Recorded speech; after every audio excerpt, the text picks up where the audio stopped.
कोकणामध्ये ही आमरस लगभग 1 वर्षासाठी हाय असा राहतो. ते बी कसा राहतो तुम्हाला सांगतो मी. तर हर हर महादेव मंडळी, आज ना कोकणामध्ये फिरतो मी, ठीक आहे ना. आणि मला इथं आमरस खायला भेटला ह्या दिवसामध्ये आमरस, ठीक आहे. तर कोकणामध्ये सध्या कसं आहे ना, कोकणामध्ये 1 वर्ष आमरस हायात राहतो. आता कसा राहतो ना, ही आजीला विचारू. आजी कसा राहतो हे आमरस, कसा तुम्ही तयार करता? आंब्याचा रस आम्ही काढला हां आणि जरा त्यात असं मिक्स करून थोडी साखर टाकली. हां.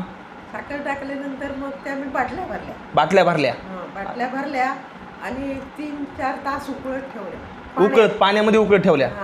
अच्छा. पाण्यात उकळल्या की त्या दिवशी काढायच्या नाही, रात्री ठेवल्या हां तर सकाळी काढायच्या. अच्छा. सकाळी काढल्यानंतर अशा बाहेर ठेवायच्या उकळ्या. अच्छा. तशात भरपूर आम्ही बाटली भरली. हां. बापरे, म्हणजे कधी पण 1 वर्षामध्ये म्हणजे आंब्याचा सीझन संपला तरी पण आमरस खाऊ शकता कोकणामध्ये तुम्ही, ठीक आहे ना.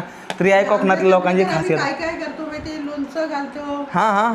आंब्याचं लोणचं, मिरचीचं लोणचं सगळं घरातच आम्ही सगळं करतो. अच्छा. तर हे बघू शकता तुम्ही कोकणामध्ये किती जास्त भारी प्रकारे हा असा आमरस केला जातो.